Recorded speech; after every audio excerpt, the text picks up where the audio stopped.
Hello বন্ধুরা, কেমন আছো? আশা করি সবাই খুব ভালো আছো। আজকে নতুন একটা আনবক্সিং করতে চলেছি। এত বড় আনবক্সিং করবো কোনোদিন ভাবিনি, বাট আজকে একটা নতুন আনবক্সিং করছি, সেটা হলো মোবাইল স্টিকার কাটিং মেশিন। আর যারা মোবাইলে ডিজাইন করতে চাও, অনেক বিভিন্ন রকমের ডিজাইনের স্টিকার আছে আমাদের কাছে। আমাদের দোকানে ভিজিট করো, স্টিকার নিয়ে যাও। আর মেশিনটা চলো আনবক্সিং করি, যেটা জন্য ভিডিওটা করছি।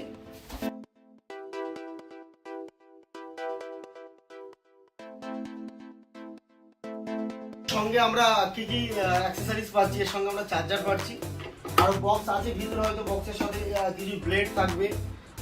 সেগুলো আমরা পরে দেখে নেবো। আগে বড় মেশিনটাকে বার করি।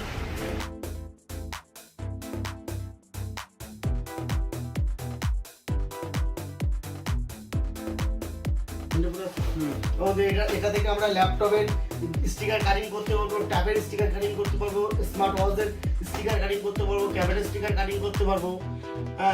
এমনকি আমরা এর থেকে মোবাইলের বিভিন্ন ডিজাইন কাটিং করতে পারবো। এমনকি মোবাইলের পিছনে যারা ফটো মারতে চাই, সেই ফটোও এতে কাটিং করা যাবে। তো তোমরা যারা মোবাইলের পিছনে ফটো লাগাতে চাও বা স্টিকার লাগাতে চাও, তোমরা এসো, যতদিন আমার দোকানে এসে ভিজিট করে দেখো। আর দাম খুব সস্তা হবে। দামটা নিয়ে ভালো দরকার। চলো মেশিনটাকে আমরা সেট আপ করে নিই, তারপরে তোমাদের বিস্তারিত দেখাচ্ছি। তো বন্ধুরা, সর্বপ্রথম আমরা দেখে নেবো কিভাবে চালু করতে হয়। তো সর্বপ্রথম আমরা পাওয়ার কর্ডটা লাগিয়ে দিয়েছি। এর পিছনে তিনটে জায়গা আছে কম্পিউটারের সাথে কানেক্ট করা, এবং আর একটা কিসের সাথে কানেক্ট করে জানি না। আর একটা হলো চার্জার পিন। তো চার্জার পিনটা আমরা লাগিয়ে দিয়ে আমরা অন করবো।